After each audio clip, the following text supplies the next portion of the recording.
Transmitir sobre todo una idea, y es que en Sanfermines no vale todo. Han recordado que también en fiestas siguen vigentes los derechos de las mujeres, los derechos y por supuesto también el respeto.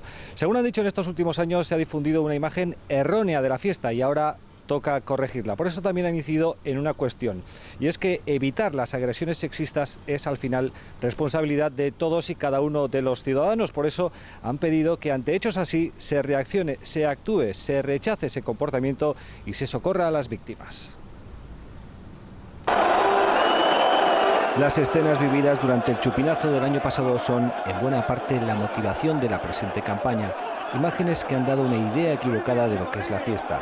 Lo que no podemos es permitir que Sanfermines se venda como se está vendiendo en algunas partes del mundo, de nuestro país, con esas connotaciones, con esas salidas, y todos sabemos que Sanfermines no es eso. Pero no se trata de una cuestión de imagen, sino de respeto, han dicho. Que alguien exponga su cuerpo no es razón para agredirle, ni desnudarle, y menos en grupo. Por eso insisten, en fiestas o sin ellas, con alcohol o sin él, no es siempre no.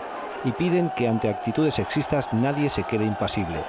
Si presencias una agresión machista, del tipo que sea, no te unas. No mires para otro lado. Responde, rechaza y presta tu ayuda. Durante estos Sanfermines, 2000 carteles, broches, camisetas y tarjetas se encargarán de recordar a todos que hay que rechazar con firmeza este tipo de conductas.